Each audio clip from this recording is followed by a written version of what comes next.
허리에 띠를 띠고 등불을 켜고 서 있으라.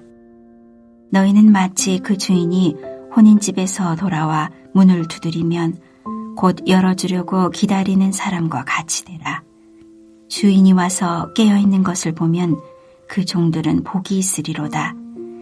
내가 진실로 너희에게 이르노니 주인이 띠를 띠고 그 종들을 자리에 앉히고 나와 수종들리라. 주인이 혹 2경에나 혹 3경에 이르렀어도 종들이 그같이 하고 있는 것을 보면 그 종들은 복이 있으리로다. 너희도 아는 바니 집주인이 만일 도둑이 어느 때에 이를 줄 알았더라면 그 집을 뚫지 못하게 하였으리라. 그러므로 너희도 준비하고 있으라. 생각하지 않은 때에 인자가 오리라 하시니라. 베드로가 여짜오되 주께서 이 비유를 우리에게 하심이니까 모든 사람에게 하심이니까. 주께서 이르시되 지혜 있고 진실한 청지기가 되어 주인에게 그 집 종들을 맡아 때를 따라 양식을 나누어 줄 자가 누구냐. 주인이 이를 때에 그 종이 그렇게 하는 것을 보면 그 종은 복이 있으리로다. 내가 참으로 너희에게 이르노니 주인이 그 모든 소유를 그에게 맡기리라. 만일 그 종이 마음에 생각하기를 주인이 더디 오리라 하여 남녀 종들을 때리며 먹고 마시고 취하게 되면 생각하지 않은 날 알지 못하는 시각에 그 종의 주인이 이르러 엄히 때리고 신실하지 아니한 자의 받는 벌에 처하리니 주인의 뜻을 알고도 준비하지 아니하고 그 뜻대로 행하지 아니한 종은 많이 맞을 것이요 알지 못하고 맞을 일을 행한 종은 적게 맞으리라. 무릇 많이 받은 자에게는 많이 요구할 것이요 많이 맡은 자에게는 많이 달라 할 것이니라. 여러분에게 세상에서 산다는 것은 어떤 것입니까? 학교에서 공부를 하고 직장을 다니며 가정을 꾸리고 다시 자식의 교육을 위해 애쓰는 행위를 의미합니까? 우리는 이것을 위해 마치 존재하는 것처럼 대부분 열심히 살아갑니다. 그러나 그리스도인이 살아가야 할 삶은 세상에서 생존하고 현재보다 더 나은 삶을 살고자 하는 행위가 아닙니다. 예수님 안에 벌써 임한 하나님 나라를 살아가는 것이 우리가 이제부터 살아가야 할 삶이라고 말하고 있습니다. 기존에 살아왔던 삶의 방식을 옛것으로 표현한다면 이것은 새로운 삶의 방식이라는 것입니다. 예수님 안에 하나님 나라가 이미 우리 가운데 임하였기에 이것을 누리기 위해서는 예수님의 제자가 되어야 합니다. 예수님의 제자로 사는 삶이 곧 하나님 나라 안에서의 새로운 삶인 것입니다. 그러므로 어제 본문에서 예수님은 자신의 제자들에게 무엇을 말씀하셨습니까? 제자는 하나님의 돌보심과 보호 아래에 있기에 세상에서 탄심과 근심으로 살아가지 않는다고 말씀하였습니다. 예수님의 제자가 되므로 우리가 하나님 나라 안에 벌써 들어와서 살고 있다면 그 사람은 하루하루를 천국에서 사는 것처럼 살아갑니다. 세상 사람들처럼 살아갈 필요가 없다는 것입니다. 그래서 탐심과 근심을 우리의 삶의 이유로 삼지 않는 것입니다. 그렇다면 오늘 본문에서 하나님 나라 안에서의 제자의 삶은 어떤 것이라고 예수님은 또 말씀하고 계십니까? 예수님의 재림을 준비하며 살아가는 것이라고 말하고 있습니다. 예수님 안에서 벌써 하나님 나라가 임하였지만 그러나 완성된 것은 아니기에 예수님의 두 번째 임하심, 즉 하나님 나라의 완성을 기다리고 대비하는 삶이 제자가 살아가야 할 새로운 삶이라고 설명하고 있습니다. 저와 여러분이 마트에 갔는데 시식코너에서 누군가가 새로운 제품이 나왔다고 하면서 맛볼 것을 권합니다. 그분이 주는 음식을 맛보니 너무 맛있습니다. 그래서 한 봉지 사서 집으로 돌아왔습니다. 그러면 이제부터 해야 할 일이 무엇입니까? 그냥 냉장고 안에 두시겠습니까? 아니면 그 음식을 제대로 요리해서 모든 가족들이 근사한 저녁 식사를 하도록 하는 것입니까? 그 음식 한 봉지를 사들고 왔다면 당연히 저녁 식사를 만들기를 기대하는 것처럼 하나님 나라를 맛본 자들은 종말의 완성된 모습으로 이 말 하나님 나라를 늘 준비하는 것이 당연한 것입니다. 그러므로 예수님은 허리에 띠를 띠고 등불을 켜고 서 있으라 라고 말씀합니다. 한마디로 깨어 준비하라는 것입니다.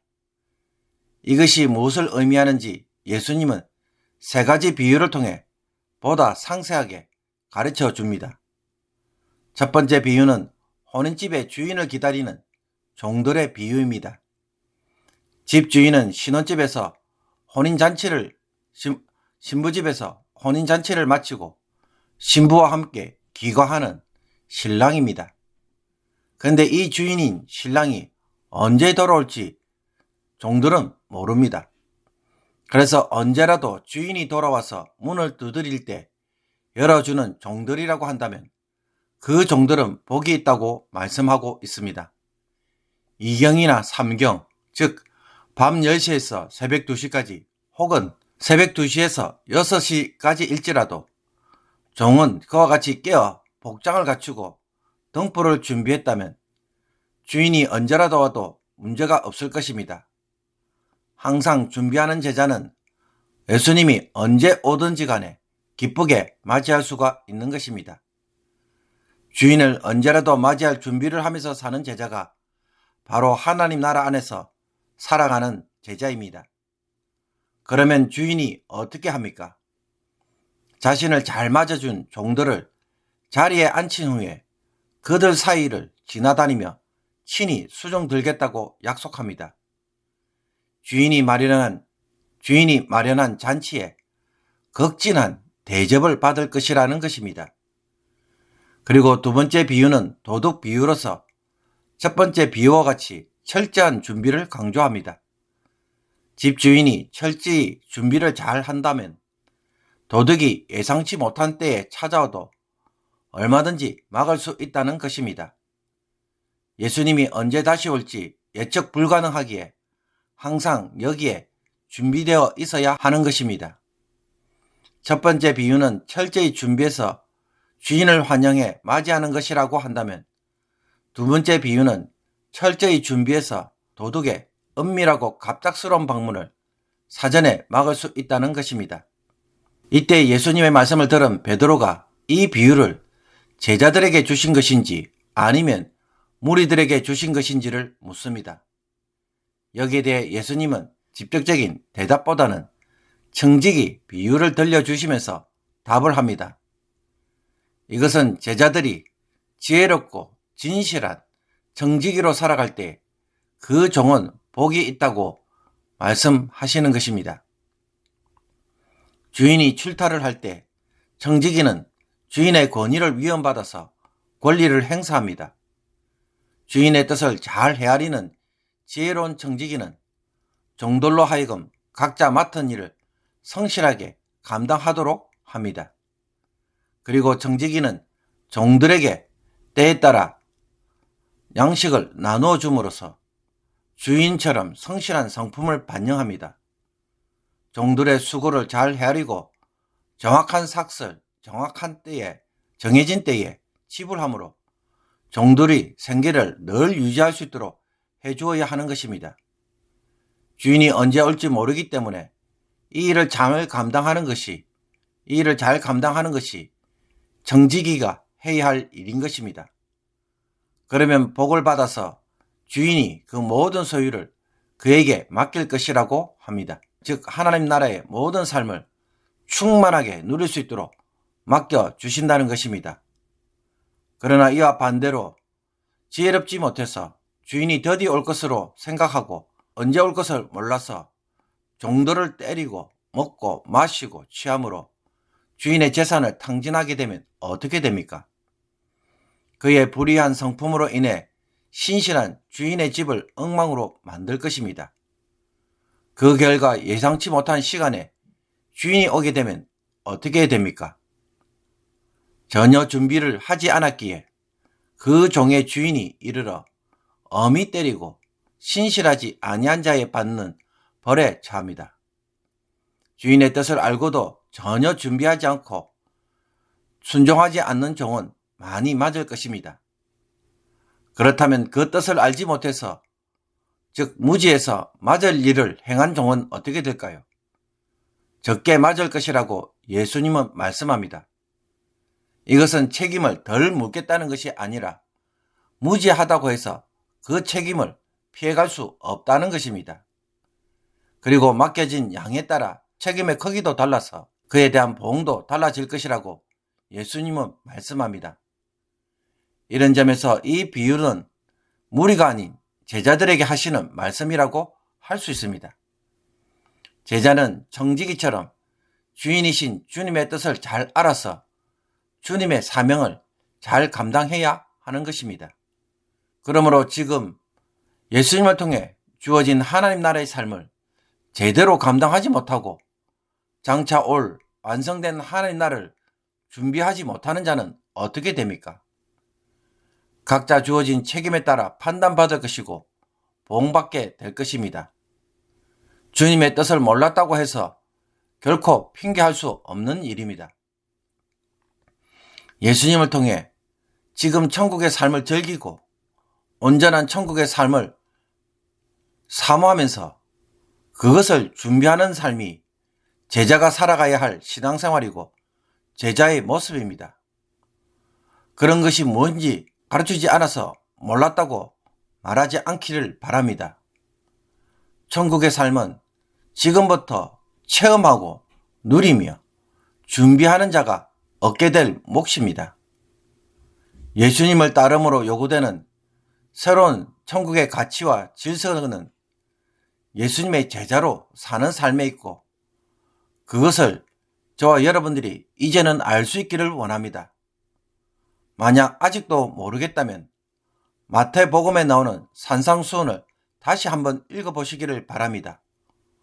혹은 지금까지 누가복음을 통해 예수님이 말씀하신 천국의 삶이 무엇인지를 다시 한번 읽고 깨달음으로써 주님이 기대하시는 신실한 정직이가 되기를 주님의 이름으로 축복합니다. 기도드리겠습니다. 하나님, 예수 그리스도 안에서 임한 하나님 나라가 무엇인지 무지한 자가 되지 않게 하옵소서. 하나님 나라를 사모하면서 하나님 나라의 삶을 전혀 준비하고 있지 않다가 갑작스럽게 맞이하므로 문 밖에서 거절당하는 자들이 되지 않게 하옵소서. 하나님 나라는 하나님 나라를 준비하는 자들의 몫이고 누릴 은혜라는 것을 알고 지금 이곳에서 예수님의 제자로서의 삶을 사모하고 잘 배워가는 자들이 되게 하옵소서. 하나님 나라 안에서 살아가고 있기에 이제는 세상의 탐심에 사로잡히지 않게 하시고 근심 때문에 두려움에 살아가는 자들이 되지 않게 하옵소서. 탐심과 근심 대신에 베푸는 자로 살아가게 하옵소서. 예수 그리스도의 이름으로 기도하옵나이다. 아멘.